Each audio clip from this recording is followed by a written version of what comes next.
Cowboys friends, family, good, bad, the ugly. What's going on? It was a lot of ugly today. It's your boy Foots the King, drummer, DJ. Here to talk some Cowboys football with y'all, man. Well, it was a shellacking today. 27-7, Cowboys lose, Cowboys lose. Let's talk about it, though. I know that's the reason why I really started this channel. Good, bad, just talking about it. It helps.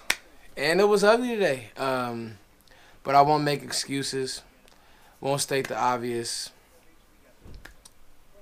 Ty Smith was missed. I won't even harp on that too much. It's such a... Let's just get right into it. No highlights, just me talking about the game. It's such a bad feeling because, you know, your defense is going to get pegged with 27 points, and obviously Sean Lee went out. But they didn't play bad. Like, I'm looking at the numbers. Matt Ryan, 215, 2 touchdowns a pick. Tevin Coleman, 83. That's good because time possession started to get a little crazy, and I'll talk a little bit about some personnel issues that I think that we have on the defensive side of the ball. But I tell you, man, if you tell me you're going to hold Julio to 6 for 57, had one big play. Taylor Gabriel got going a little bit. I didn't realize he was that fast. Had a couple big plays. Could have had a better game out of Jordan Lewis. Sean Lee, man, as soon as I speak this dude up, he's out. And at this point, it's just starting to be sad. It's just sad.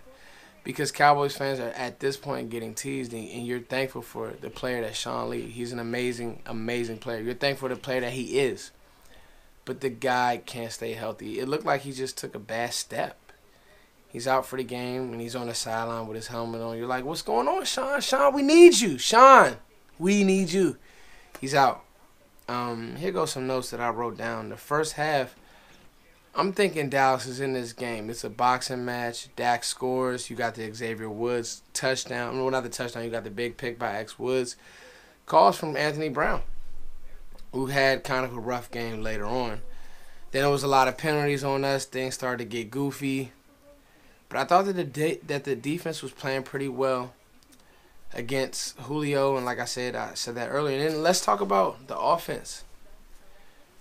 So many things have to change when you have a domination like that. It's almost like how we dominated the Giants. When Chaz Green is just pretty much getting destroyed, Dak's clock has to speed up. And I was almost scared for Dak. Like, okay, maybe we need to pull Dak because he's going to get injured at this point. That's how bad Chaz Green played. And then you look at his face on the sideline. Like, he just looked like, I don't know what's going on. Like, it's terrible. The Ty Smith injury was probably bigger than the Zeke injury because you were moving the ball in Atlanta. But then you get down to red zone, a sack here or a hold here. And then next thing you know, that whole offensive line, it just felt out of whack because Ty Smith wasn't there. So we're going to have to check on that. Moving forward, though,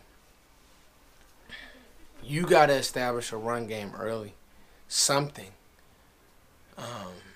Because 2nd and 7, then it turns to 3rd and 6. It's a lot different than 3rd and 3 and 3rd and, 4. It's a lot different. And Dak, I didn't think that Dak played bad. I didn't think he played great. He's never going to turn the ball over. But then it's like, it's just a goofy game. Like, this game was just weird to me. Man, I thought that my D-line could have played better, could have got more pressure, but they were on the field a lot. They're on the field a lot. We didn't have the ball a lot. They played keep away from us. So every drive, like that drive where I think that it was a very goofy call on the Bryce Butler kind of push-off on the punt fake that we needed. Like, every time that we needed to make a play, like, we really needed those plays, and we just didn't get it done. And so now our defense is back on the field, and I did a video last week. Is this defense elite? We're getting there, but we're not good enough to go out and win games yet. And I think we saw that today. So a lot can be learned here. You learn more in your losses than you do in your wins. Number one, Chaz Green has to go. Number two, we still got to figure out what we're going to do with Ezekiel Elliott out. Number three, Dez, Terrence, Bees, somebody has to step up. Switz, somebody has to step up and be a go-to type of guy. It was Dez early. They must have rolled some coverages his way. I'll watch the film and see what's going on. Number four, Scandrick goes down every play. Number five, Jalen Smith off the field. He can't play anymore.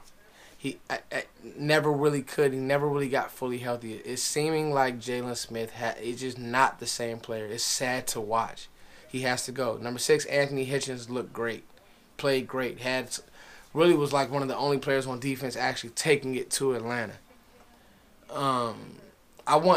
Even though Jordan Lewis gave up some plays, I still want to see more of Jordan Lewis. Like, even if that means taking Scandrick off the field in base personnel and just making him our slot back. Now, I know Scandrick and his attitude, he probably wouldn't like that, but Jordan Lewis is a player. He probably is so bored with the amount of playing time that he's getting. He comes in and he's not – I don't know. I like Jordan Lewis, though, and I know he didn't play that great. He gave up about 3 plays, but I like Jordan Lewis. I want to see more of Jordan Lewis. I want to see more of X Woods. Heath went out. So – just a weird game. I'll go back, look at the film, and see what the real story was. Couldn't run the ball, really. Couldn't protect Dak. That's my early storyline. Let me know what you guys think, Cowboys fans. Let's talk about it. Jump in the comments. It's your boy, Foots the King. Thank you guys for watching, liking, sharing, subscribing. Let me know what you guys think. Peace. Ah.